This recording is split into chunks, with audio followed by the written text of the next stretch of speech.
If I am elected President of the United States,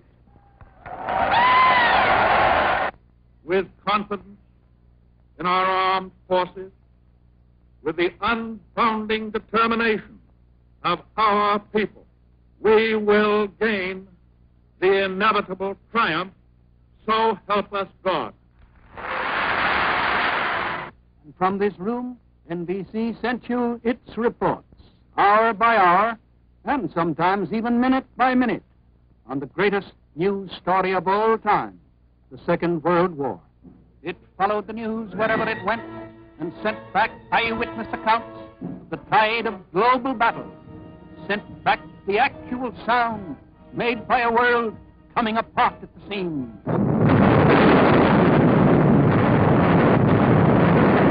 And so today, NBC News and Special Events, mindful of its obligation to keep America informed, has enlarged its facilities so that everyone in sound of a radio has his ear to the ground.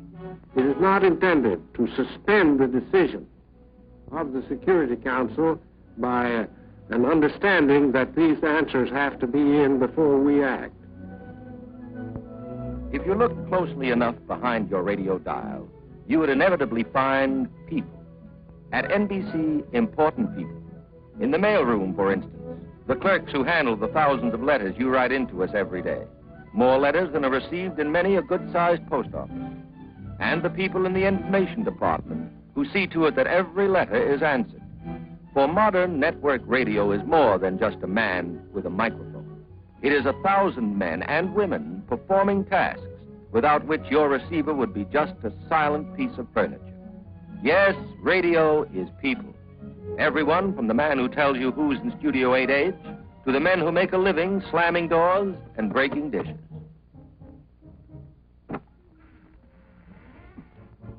Radio is also the anonymous standby pianist who on a moment's notice must fill an emergency silence with music. And it's the director, the producer, and the composer, too. People whose voices are never heard on the air, but who have made NBC's music department the finest in the radio industry. A mass of specialized detail goes into the preparation of a musical program. Every selection must first be investigated for clearance and performance rights.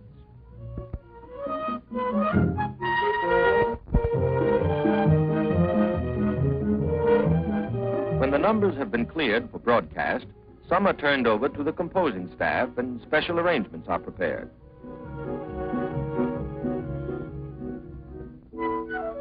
The balance of the program may come from orchestrations on file at NBC, the largest and most complete working music library in the world, containing everything from swing to symphony.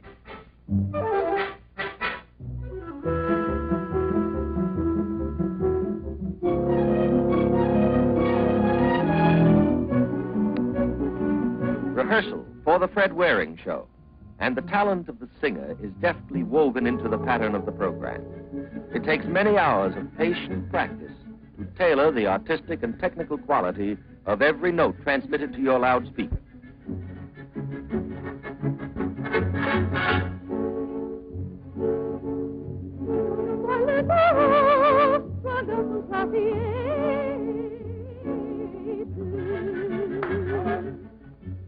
Rehearsing, revising, rewriting, time to the relentless sweep hand of the stopwatch. And finally, they're on the air. Fred Waring and the Pennsylvanians broadcasting today from Radio City in New York. And here to greet you on this nice Thursday is your host, Fred Waring.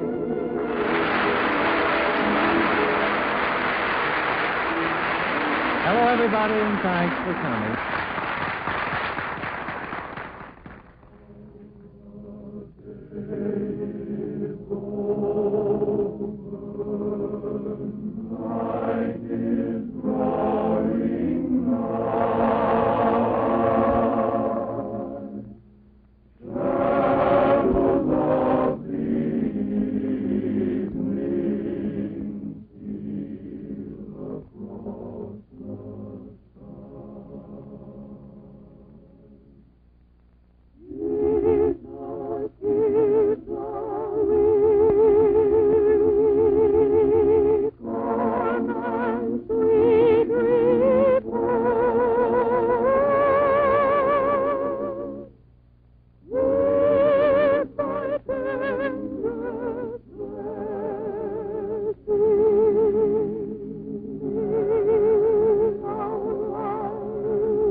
NBC New York is also the eastern terminus of radio's most famous thoroughfare, Allen's Alley. Tell me, Mr. Moody, what are your feelings about the radio? I don't hold with furniture that talks. Well, you have a radio.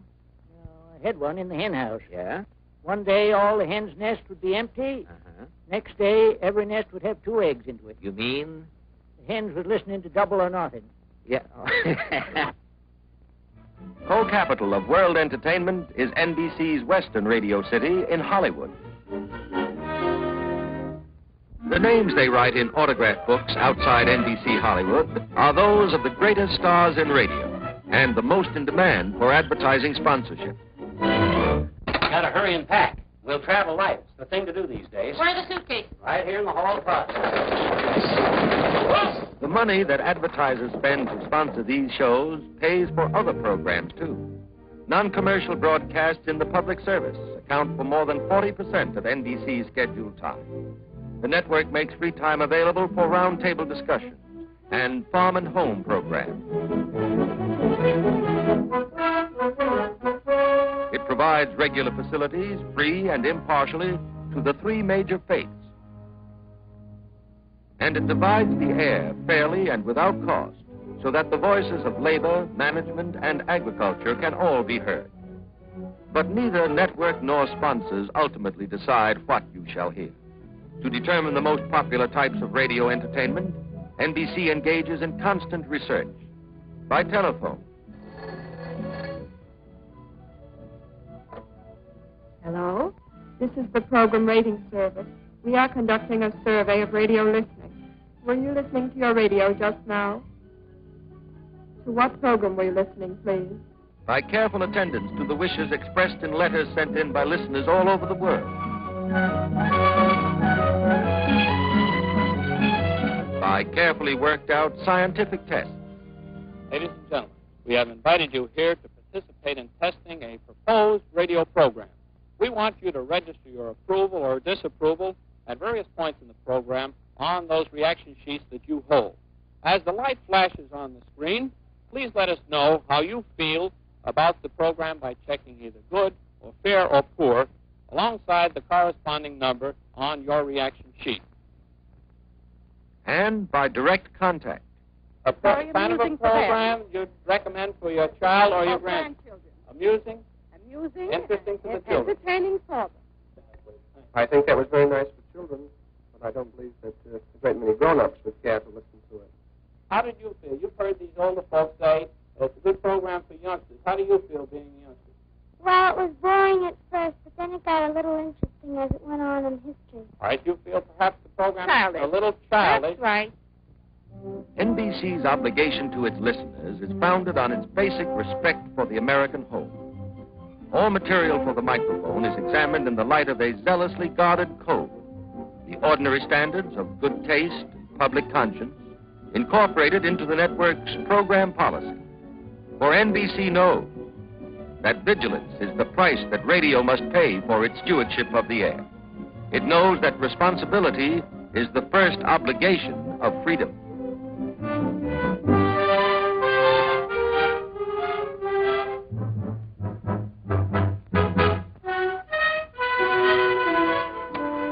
The freedom of every American to turn the switch on his radio and listen without a license to what he pleases when he pleases, and to pay no tribute for what he hears, was guaranteed by the Constitution more than 100 years before the first practical sputter was ever coaxed out of the electromagnetic wave. The freedom of the air in America is inalienable. To extend this American freedom into new and uncharted wavelengths, NBC in 1941 established the first commercial television station in the country, began immediately to expand it into a network. Adding sight to sound, it opened an electronic window, rang up the magic curtain, and ushered you to the first row, to the best seat in the house, your own easy chair.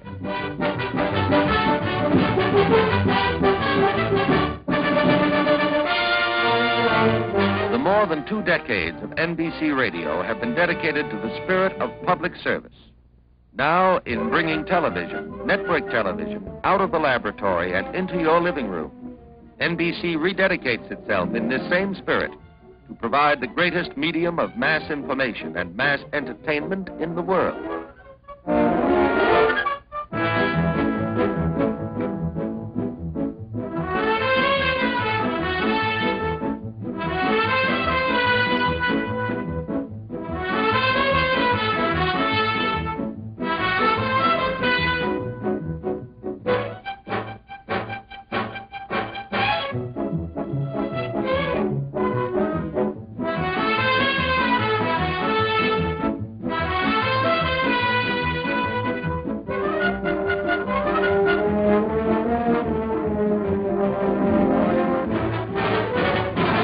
From the primitive rock crystal of yesterday's radio is the crystal ball of television, in which is visible a whole new era of communication. In one generation, voice and vision have transcended space. Science, engineering, and organization have harnessed the ratio between light and sound, so that radio or television, if you look behind your dial that is set at NBC, you will find that you are tuned in on today and focus on tomorrow.